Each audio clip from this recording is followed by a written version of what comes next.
Hi everybody, welcome to Interesting Modelling Code Pop-Up Live. This is just going to be a short-ish live show tonight, simply because I had a kit turn up in the post today, which I've been waiting to build for 40 years, and I know we previewed it on the show before, but we're going to talk about it again, and it's Italy's reissue of the ESCI Panzer 35T, or Skoda tank as I like to call it.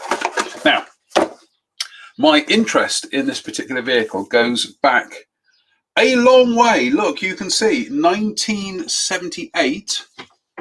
This is an ESCI catalogue that I got from Hamleys in Bristol, 45p. And I was building 72nd scale armour at the time.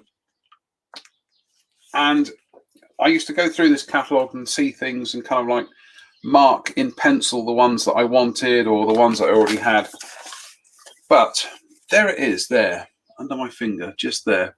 That has eluded me since 1978. You could never find it in the shops. Certainly couldn't find it at model shows.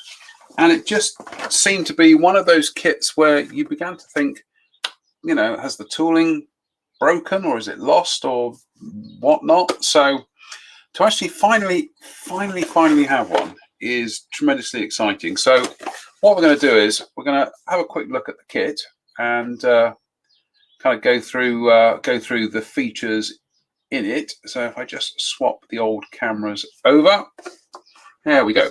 So 4 schemes in the kit, which is jolly good because that means I get to build more than one. And in fact, 3 of them are really quite different. There is this kind of Polish campaign one. There is a Slovakian army one based in the Soviet Union in a 3-tone camouflage, which is fabulous. There's also this Romanian army one, which comes with a huge sticker decal to put on the top of the engine deck. So potentially, I'd like to make 3, but we're going to make 1 at least for the interim. So let us get the plastic out of the box. This is the great thing about doing these things live. Blump, blump, blump. Okay, as you can see, 2 sprues, and to be honest with you, having built a number of ESCI kits, ex-ESCI kits, reissued by Italy in recent years, they kind of tell their age. This looks like it's brand new, which gives you an indication of just how little used these molds have been over the last 40 years. This honestly looks like a completely brand new kit. A little bit of texture on the surfaces, but I'm not going to worry about that. These things tended to be kind of like rather agricultural. A lot of wheels, as you can see here, for the running gear. Got the drive sprocket and the idler. The hull is the whole hull is an IKEA flat pack thing, so you're going to have to build that up in sections. So, and there is actually some very delicate rivet detail on here, which you may see in some of the photographs that Spencer took about a week ago. This is what I mean. This almost looks like a kit that's been tooled up in about the last 10 years, not something from 42 years ago plus. Then we have the other sprue, which has the rest of the running gear. So you've got some leaf springs here. You've got the entire upper deck. You've got the turret, which is made up in various parts.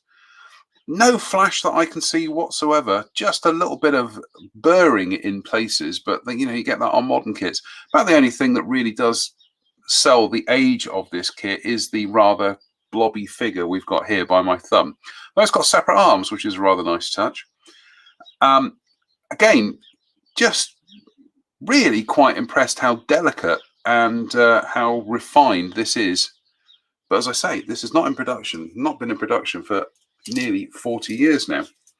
Rubber band tracks will be interesting to see how these work because they tend not to work very well. But we'll find a solution for those. Probably going to be copious amounts of super glue to put that together. And then we have the instructions, which, as you can see, there's a nice picture of the decal sheet, which we'll come to in a moment.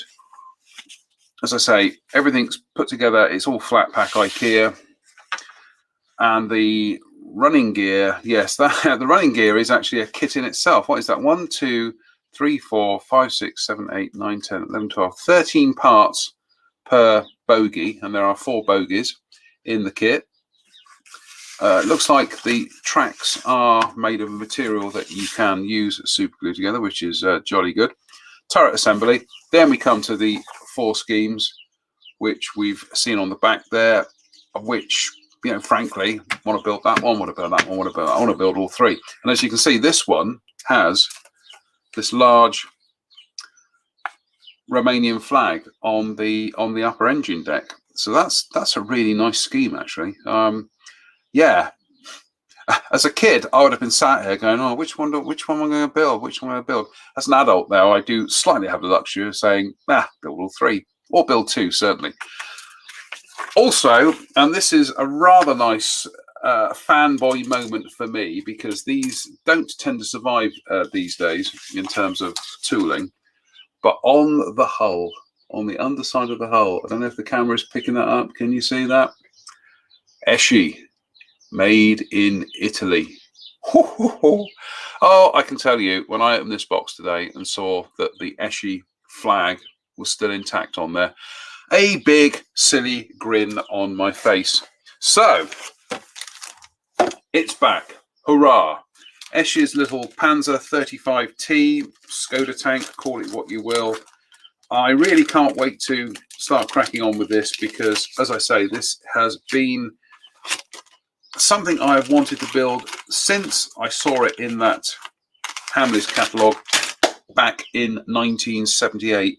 And yeah, what a fabulous little subject. It's going to be a tiny little tank, and also going to be a bit of a challenge to weather something in that scale delicately, but we're going to give it a go.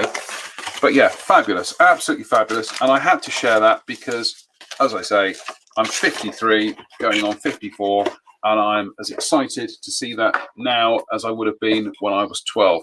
Also, another kit that arrived in the same box.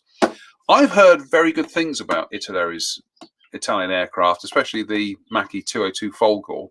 So again, this has been a kind of eye-opener for me, because this is actually rather nice. I know Italeri tend to get a bit of a bad press for some of their aircraft in recent years, but they were on their A game with this. 4 rather interesting schemes in terms of markings. I actually quite like this one in the dark green with the yellow splotches, which is the one on the rather beautiful box art. There's one thing you can say about Italeri, their box art tends to be absolutely fabulous. Of the plastic itself,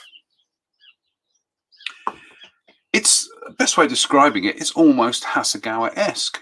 It's in a nice hard plastic, but the panel lines are incredibly delicate and refined.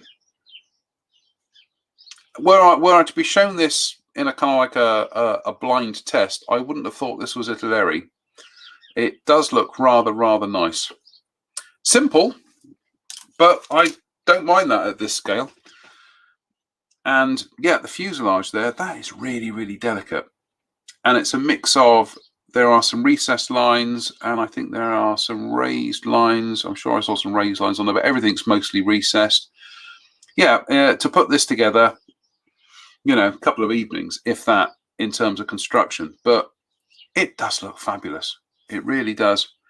I mean, in terms of 72nd scale aircraft kits, that's about as much as I want, because you know, you just want to blitz on and get on with the painting and the decorating. Of the latter, a very nice sheet, beautifully printed. I think this is by Zanchetti, not Cartograph. I will stand to be corrected on that. Either way, it's fabulously printed. Colors are really sharp. Everything's in register. I'm tilting it to the light, and the color traps are all very neat. Yeah, this, I had no qualms about using this decal sheet whatsoever. That is really nice, but I do like that A scheme. So this may find its way onto the build pile at some stage in the future.